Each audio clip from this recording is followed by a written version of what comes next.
తెలంగాణలో ఓట్ చోరీ అంశంపై కాంగ్రెస్ బీజేపీ మధ్య మాటల యుద్ధం నడుస్తోంది. కరీంనగర్లో ఓట్ల అంశంపై టీపీసీసీ చీఫ్ మహేష్ కుమార్ గౌడ్ చేసిన విమర్శలకు కేంద్ర మంత్రి బండి సంజయ్ కౌంటర్ ఇచ్చారు. అటు బీసీ అంశంపై కూడా నేతలు ఒకరిపై ఒకరు విమర్శలు చేసుకున్నారు.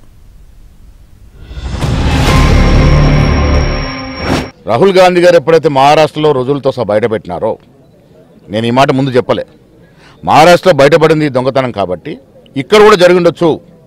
ఆనాడు పార్లమెంట్ ఎన్నికలు జరిగిన సమయంలో తెలంగాణలో 8 మంది పార్లమెంట్ గెలిచే బీజేపీ ఎంపీలు గెలిచే పరిస్థితి లేదు. మరి గెలిచినారంటే మాకు అనుమానాలు ఉన్నాయి. కరీంనగర్లో ఒక 2 రూమ్ల ఇంట్లో 69 ఓట్లు నమోదై ఉన్నాయని ఇప్పుడు రుజువులతో చెప్తా ఉన్నారు. దీని అర్థమైంది, ఇక్కడ లేని ఓట్లు, బయట ఓట్లు ఇక్కడ తెచ్చి నమోదు చేసుకొని గెలిచినారనే అనుమానం బలంగా ఉంది. నేను నా ఆరోపణ కట్టుబడి ఉన్నా. జగిత్యాలలో ఓటు చోరీ కంటే ముందు సీట్ల చోరీ గురించి ప్రశ్నించి దానికి సమాధానం చెప్పాలి. ఒకటి ఓట్ల చోరీ గురించి, దొంగోట్లతో గెలుచుడో ఓడిపోవడో దాని గురించి ఎవరు తెలుస్తుంది? కనీసం ఒక్కసారైనా వార్డు మెంబర్ గెలిచడో తెలుస్తుంది. ఒక్కసారైనా వార్డు మెంబర్ గెలిస్తే ప్రజలు ఎట్లా కన్విన్స్ చేయాలి, ఎట్లా గెలవాలన్నా ఉంటుంది.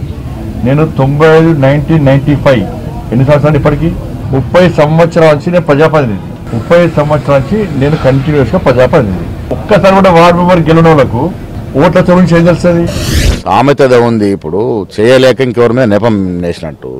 బండి సంజయ్ గారు ఇక్కడ నుంచి ముస్లిమ్స్ ఉన్నారు కాబట్టి చేయని అంటున్నారు.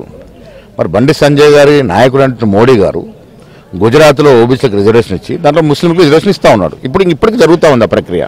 మరి అక్కడ లేని బాధ ఇక్కడ ఎందుకు వస్తుంది? ఇప్పుడు మీకు చిత్తశుద్ధి లేదు కాబట్టి ముస్లిం కార్డుని తీసుకొచ్చి ఒక నెపంలాగా ఒక కుంటి సాగును పెట్టుకొని ముందుకు పోతా ఉన్నారు. అక్కడ రాహుల్ గాంధీ ఏమో ఓట్లు తీసేస్తున్నారు అంటారు. ఇప్పుడు కరీంనగర్లో ఒక్కొక్క ఇంట్లో 200 ఓట్లు మైనార్టీలలో ఉన్నాయి. గతంలో సునీల్ రావు గారు కాంప్లైంట్ ఇచ్చారు. ఆ ఓట్లు ఎవరు పడతాయి?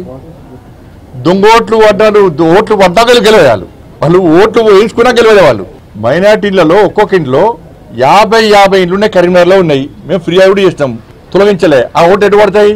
ఆయన గెలవలేయాలి. బండి సంజయ్ గారు ఈ రాష్ట్రంలో ఒక బీసీ బిడ్డగా ఎదిగారు, సంతోషం.